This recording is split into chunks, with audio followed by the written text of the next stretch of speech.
بہت لوگوں کی یہ عادت ہوتی ہے کہ وہ شروع کے چند دنوں میں 6 روزہ 8 روزہ 10 روزہ تراویح پڑھ لیتے ہیں، اس کے بعد پھر تراویح نہیں پڑھتے ہیں، وہ اپنے کاروباری مصروفیات میں یا دیگر مصروفیات میں یا نائٹ میچز میں مشغول ہو جاتے ہیں، تو ان کا ایسا کرنا کیسا ہے؟ دیکھیں، ایک تو ہے قرآن پاک کو ختم کرنا اور ایک ہے تراویح پڑھنا۔ تراویح کی نماز تو رمضان کی راتوں کے ساتھ ہے،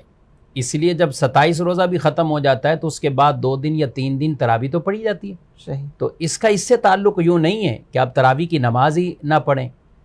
تو کہیں سے آپ نے ختم قرآن بھی کر لیا ہے، سن لیا ہے، تو 5 6 راتیں 10 راتوں کے بعد تراویح آپ سے ختم نہیں ہوگی،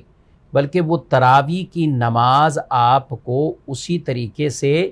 ادا کرتے رہنا ہے۔ اب آپ اگر جماعت سے نہیں بھی پڑھتے، اپنی تنہا آپ پڑھ لیجئے، آپ کے یہاں کوئی نائٹ ڈیوٹی ہے، کچھ اور کام ہے تو آپ تنہا پڑھ لیجئے، لیکن تراویح کو آپ ترک نہ کریں۔ تراویح رمضان کی ساری راتوں کے لیے سنت مؤکدہ ہے، اور اس کے ترک کی عادت بنانا یہ آدمی کو گناہگار بنا دے،